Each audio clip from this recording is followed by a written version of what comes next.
Declan, this is a momentous day because it's the end of season 4. And what a season it has been.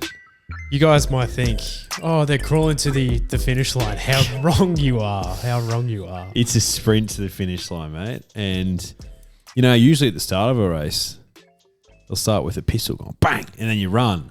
Oh. For us, it's at the end. Yeah, we're like, you know who we're like? Who are we like? Who's one of the great backmarkers of all time? Great. Chautauqua? He's flying. They're flying. We are He's flying. Yeah, we're coming home with a wet sail. Why, you might ask? Just hey, woo up, Charlie. Exactly right. Why is there a resolution? So that you can build up throughout the story and create a plot, and so the resolution is satisfying. Yeah, we're script guys. Yeah. Have you ever come across someone who's really, really blown away by someone who has premature ejaculation issues? I wouldn't have thought so. No, you wouldn't have you? I've only heard negative things about that. So you want some nice build-up. Just before the big finish, I'm sure the new stuff that's happening with the podcast, I don't want to give anything away just yet. We'll be absolutely ecstatic with the start. No, mate. You know what? They know what they signed up for. Yeah. And they know what they've signed up for. No. Yeah. No, it's all good. It's all good. Before we get into all this exciting news, what I wanted to ask you was, how often do you check and get mail? Like physical mail? Oh, barely. Yeah. Barely. Mostly because my lovely partner, G, checks on my behalf. I'm not really a guy who checks for mail. Yeah. Do you know I did receive in the mail the other day, though? What was that? A request for my presence as a juror, as a prospective juror. Really? Yeah. I've never been summoned. Yeah. Well, they must know that I'm a high caliber guy with great morals. So they specifically requested for one Declan Joseph Jones. Well, there you go. Yeah. So, yeah, the first thing I immediately did when I got into work the next day was ask for one of those letters saying that I am an absolutely essential employee, believe it or not. Well, and I can't do jury duty. Mate, you're an essential employee here. That's you beat me to the joke. You wrote the letter. Yeah. From dear whom it may concern, male or female or anything in between. Yeah. My colleague Declan is an essential part of this podcast, and I cannot conduct it without him, and the punters cannot punt without him either. So I kindly request that he be barred from jury duty from henceforth. Yours sincerely, Dan Hutchin, the On the Drift podcast, part of the Ken Street Media family. And yes, we're serious. Dead serious. That's funny. Yeah. That's funny as. The reason why I ask, I didn't know any of that. Get a lot of pamphlets here. Okay, yeah. Like a lot. So you might think, oh, it might not be too bad. There's like takeaway stores or something like that. No. Get a lot of religious gear here. Do ya? A lot of, searching for faith. Yeah, like Jehovah's, Born Agains, Happy Clappers. Those two, but got a new one today. Oh, did ya? Scientology has entered the mix. Did ya? Yeah. Do you reckon they're trying to ride on the coattails of Tom Cruise's success in Top Gun 2? 100% that. Yeah, they're like, you know what, this is a great movie. Have you ever considered Scientology? I haven't, and I won't, because I've heard, and I'm not a very big Scientology buff, right? If that's your faith, then fine. What I will say is, what I've heard is a lot of people who enter Scientology, a lot of them are like born into it. Because like it's just like a generational thing. Well, yeah, I'd say that's the case with most religions. Yeah. That's true too. But no one, surely, in their right mind, would go towards that religion. It just baffles me. No, I think they do. I think the rich and powerful get drawn into it. Like, what has Tom Cruise done that he can't leave that religion? He's like probably level like 10,000 or whatever they do. Yeah, the highest level, the Doom and 10,000 level. Yeah, look, I don't know. And for Tom, every movie that he's in, like I like a lot of Tom Cruise's movies. Does his own stunts. He does, which is incredible. But every movie he's in, all I can see is Tom Cruise. Mm. So I don't even know the name of the characters that he plays in like obviously he's Maverick in Top Gun, but that's pretty much like the only thing. I just see Tom. Yeah, fly that plane, Tom. Chase after that bad guy again. Get that girl, Tom. Well done, Tom. You know what I mean? You know what else you can't unsee with Tom Cruise? The face symmetry or the asymmetry. Face symmetry, but also tooth symmetry. Yeah. His front tooth is literally in the middle of his face, of his gums. Yeah, so bizarre. Once you see it, you can't unsee it. Yeah. Look so it bizarre. up. Might put up a picture of him right here. Yeah. Can't a little bit of unsee editing it. for you drifters at home. This last thing I want to do. Yeah, you dug yourself a big hole now. I've had a week. Yeah, drifters. you've had a week. In the wars. A bacterial week, let's say. Yeah, just, antibiotics are in play. Hey, but you're still showing up for work because, again, just like I'm an essential employee, Yeah. you're an essential employee. So if the Pistons aren't firing, that's probably why. But something that never misses the mark, Declan, I want you to please explain to the drifters out there what never misses the mark. What never misses the mark is an ice cold beverage, whether it be beer or ginger beer, perhaps. Mate, show off that hoodie you got on. Yeah. So look, let's just close this for a sec. Check this out, drifters. If you're watching on YouTube, youtube.com/on the drift.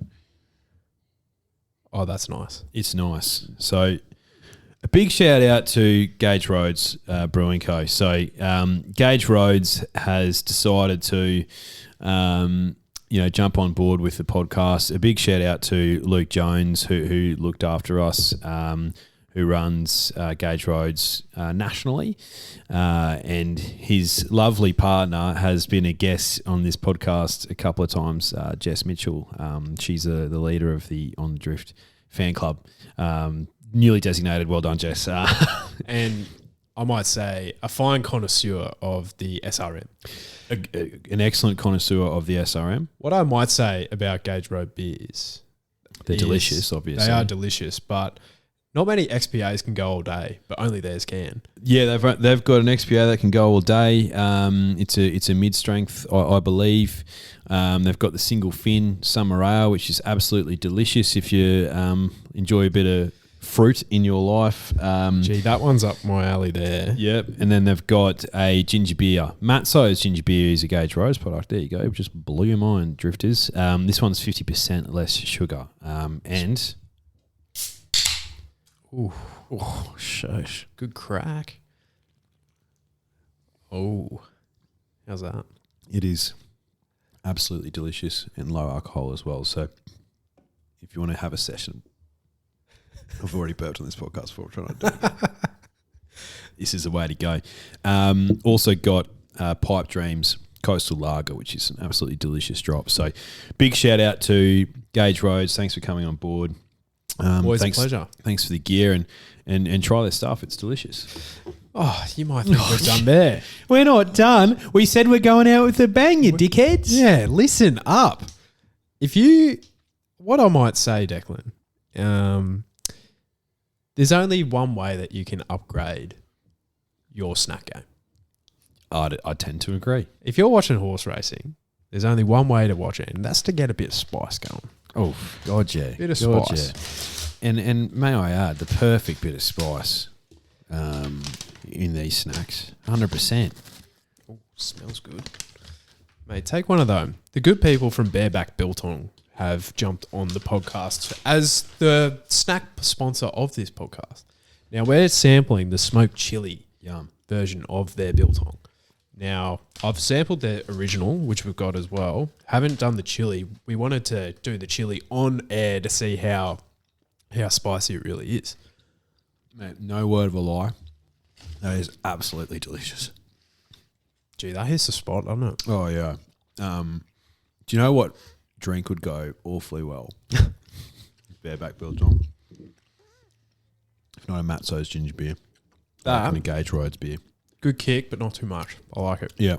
Good amount of spice, not too much. So, you know when this would have been, bareback biltong would have been perfect? Yeah. Back when we were at high school. Oh, God, yeah. I want to take you back down memory lane to a certain rugby teacher that used to ask us, not us specifically, because I didn't really play that much rugby, right? But he used to ask his proteges, what did you get in your protein?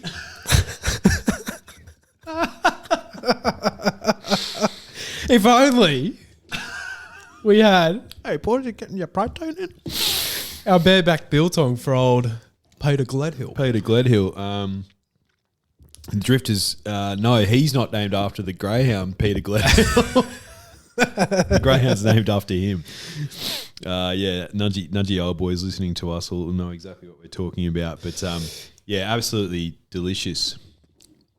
That biltong, big biltong fan. Thank you for jumping on, guys. And you know what? We might even have a chat to the founding father of bareback biltong. Why not? Why not, mate? Hello. Dallin, how you going, mate? You got Hutch and Jonesy. Good, boys. What's happening? Oh, mate, we just enjoyed some smoked chili bareback biltong. It's absolutely delicious. Good shit, eh? Mate, good shit. Thanks so much for jumping on, supporting the podcast, mate. Firstly, how did you get into the biltong business? We're curious. I guess it goes back a long time. Like in 2012, I dated a girl who had a cattle property in the Northern Territory. She taught me how to make it, and then I just made it for myself and my brother as a bit of a protein snack for years. Then eventually, when I came back from playing rugby overseas, I went into business with some boys in some other businesses, and I used to bring the biltong in, and it was just born out of that, really. They both said to me, let's start selling it, and then, you know, it kind of spiraled from there, and now we're in, you know, places like Anaconda and all that kind of stuff. So it was just a bit of a whim, and it's actually worked out all right. Oh, mate, it's absolutely delicious. So thanks for jumping on board and providing us some. What's your personal favourite flavour? Smoked chili. Yeah. But we've got some obviously new flavours coming: salt and vinegar, chimichurri, and smoke. And my personal favourite's probably the smoke. It's nice. It's really subtle, but it's enough to provide a bit of difference. Yeah, I haven't seen a salt and vinegar or chimichurri on the market, so you're doing some groundbreaking stuff there, mate. And other than purchasing on barebackbiltong.com.au, where else can our drifters purchase? So we're in a whole lot of independents in and around the place. Probably the biggest name across kind of Queensland, New South Wales, a little bit of Victoria, but the biggest name you can probably purchase from is from Anaconda. That's our biggest supplier. So most Anacondas across Queensland and New South Wales and Victoria, you should be able to purchase within there. Would be the perfect camping snack, I would have thought. 100%. Absolutely, 100%. Mate, what about horse racing? Do you follow the ponies at all? I do a little bit, yeah. I'm not a massive punter, but I do enjoy a punt. Yeah, lovely. Hopefully you're not following our tips too often. But what about the Tatts Tiara this weekend, mate? Have you had a look at the race? Who do you like? I like the 16 Star Tenties at $11. Good barrier, ready to go after a bit of a solid prep, and been racing quite well. So pretty keen to see how they go. Love it, mate. Robbie Heathcote, I'm sure, he's only said good things about her in preparation for the Tiara on the weekend. Mate, what about across the great land? Have you got a best bet? I do. I've got two. So obviously the first one is Queensland to win State of Origin 2. We're with you there. I don't think you can go past that. I think it's a really, really good bet. But I've gone for Caulfield Race 9, number 11. Here's our Bonneval. That's $7.50. UK import, first Aussie start. Really good track record. Has a second to Dark Shift, which won at Royal Ascot last week. Sheesh. So liking that. There you go.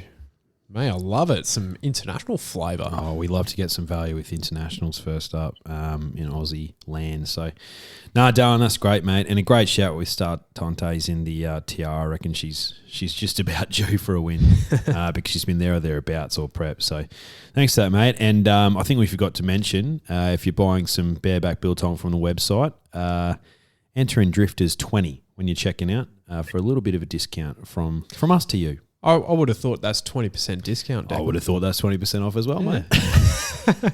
Certainly is. 20% off for the drifters. How good? Oh, mate, thanks so much, darling. Yeah, thanks for jumping on, mate. No worries, lads. Have a good night. Take it easy. Thank you, mate. See ya. Bye. Bye. Drifters 20, if you needed to hear that again, Drifters. Drifters 20 get 20% off at Bareback Biltong. Mate, actually delicious. Mate, this smoked chili's a good gear. Yeah, It's my favourite. That is sensational, but this one's my fave. Yeah. Very keen to try the salt and vinegar chimichurri. Very keen to try that as well. Can always use more salt and vinegar in my life. I wasn't an S&V guy growing up, but Weren't ya? in recent years I've had a very, very big love for it. What's your go-to salt and vinegar chip? What is my Are you go-to? a Red Rock Deli guy? It's a pungent balsamic in that. Very pungent. It is. I'm just trying to think. What is my favourite? I like those Tyrrell's chips. Tyrrells? Tyrell. I like the potato in there, but I actually, on reflection, I don't know if they actually have S&B.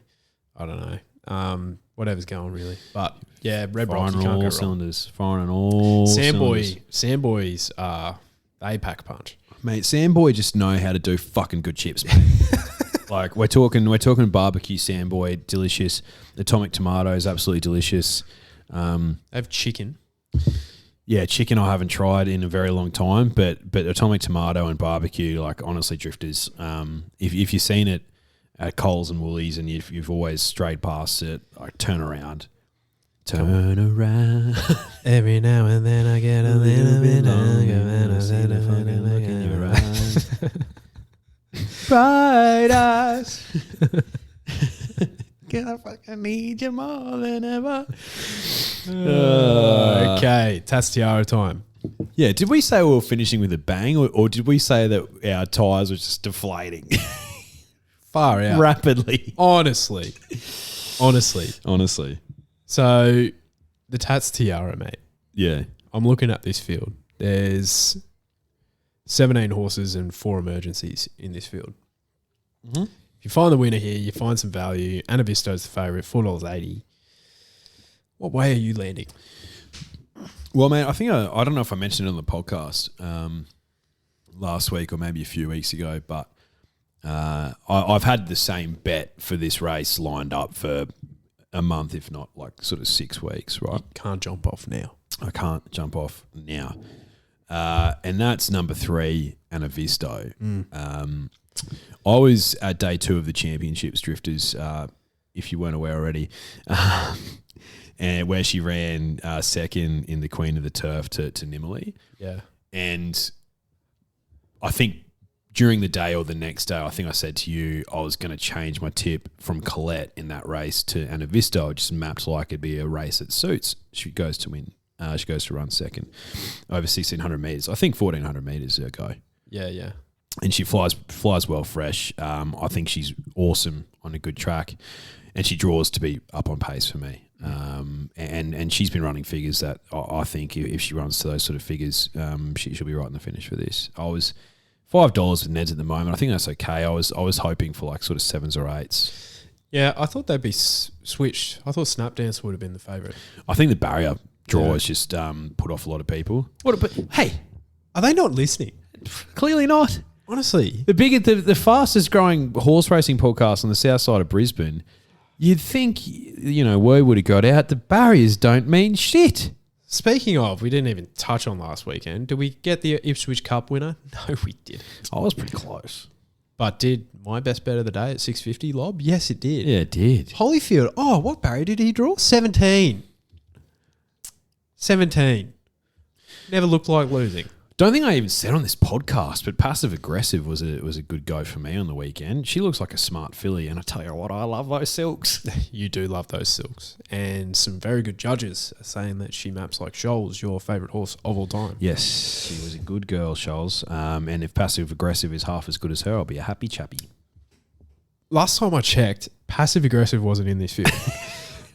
So no, it's not. So you're on Anna Vista. I'm on Anna Vista, yeah. Look, Snap Dancer for me, if she drew in, like, again, not a big barriers guy. I'm a tempo guy. And her tempo suggests you want to draw in, but she didn't. So I'm happy to risk her. Yeah.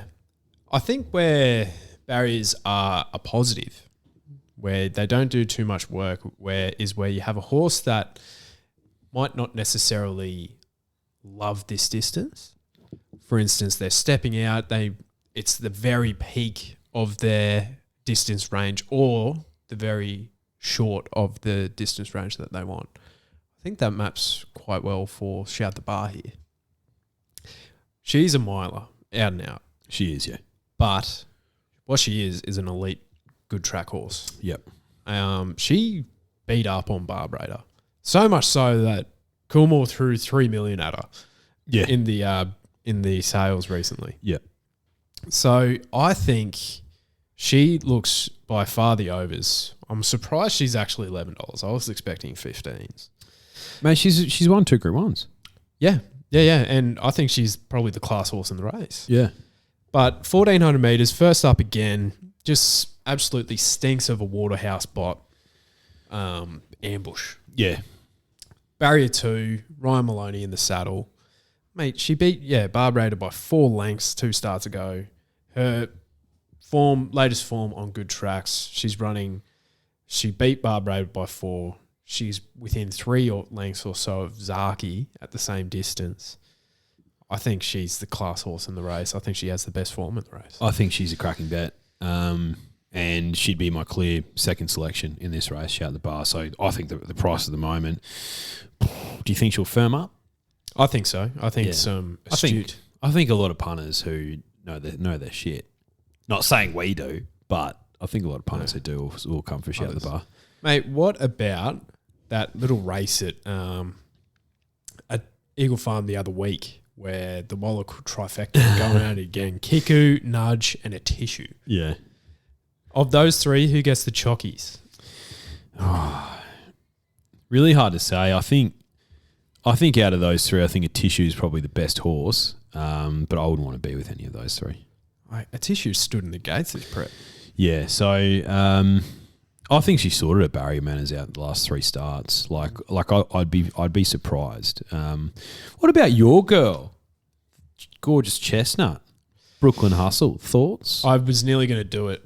I didn't even realise Shout Bar was in the race before I started doing the form for this race. So if she wasn't in the field for a laugh, I'd be having her on top, 100%. I think this is the last time we see her at the track, Brooklyn Hustle. So she's either going to break everyone's hearts once again, or she's going to break it for the people that haven't backed her, or her backed at each start and jumped off. Back to the last 10 starts. Mate, she was fantastic finishing off there in the Stradbroke. The issue is that Startontes is actually half a kilo better than her at the weights here, and she's drawn better, and she had a flashing light on her in the Stradbroke as well. So she wouldn't shock you. And you're probably better off betting Startontes over Brooklyn Hustle. Startontes, they've been waiting for her to draw a barrier so she can go in the forward half of the field. Brooklyn Hustle will be last. Yeah. With 16 bums in front of her. Yeah, Brooklyn Hustle will be last. I can see Startontes definitely getting a seat. Maybe sort of midfield. If she's got some cover, she'll be right in the finish. I think she's a good horse. Away game, she's racing in our favourite Silks now. How do you think she goes? Nah, not for you. Mine. I think she's been a bit teasy. She's been teasing me this prep, and typically I get drawn in, but not today. What about the second favourite, Snap Dancer? Drawn the car park, as you mentioned. Last start, Goodwood winner. Goodwood winner? No, the Sangster Sangster. I don't think she runs our 1,400 metres. Yeah, that'd be my query with her. I think over 1,200 metres, I think she's one of our best mares. Based on her Magic Millions win and her last win in the Sangster. If she drew better, I think she'd be the main threat to Anavisto for me. I want Anavisto to sit behind Shout the Bar and Vangelic here. That's what I want for her, and then just run over the top of them late. But I think Shout the Bar could lead all the way. Yeah. I think she's going to be mighty hard to get past. I think it's going to be a Waterhouse spot special. For 151 for Gay Waterhouse. Yeah. Yes. Okay. Well, yeah, Shout the Bar on top for me, and you have Anavisto. Yes. What about a best bet, mate? We have to go out on a bang with this carnival. We're going out on a bang with this podcast. May as well do it with our best bets. Bang. I've just got the one best bet. Do you have any more than one that you want to give? No, just one. So there's a horse I backed last start who ran second over an unfavourable distance of 1,000 metres, and it steps out at 1,200 metres here. And that's in the last race, race 9, number 9, Garibaldi. Garibaldi. So $11 with Neds at the moment, Garibaldi. I think he was super first start, but he gets to a better distance here. He'll draw to go sort of back towards the back of the race, but I think there's enough speed on for him to get over the top, and I'll definitely find out at that price of $11. Wow. Well, there you go. Ending with a bang, mate. Mate, you know I love Quinella on this podcast and in general. Mate, they was talking Stradbroke with Baller. Yeah, they were. Like, and they didn't. The connections didn't want to. I reckon what Tony's done, it's gone like, hey. There's a race for him the week after the Stradbroke. Let's just take him there. It's more achievable.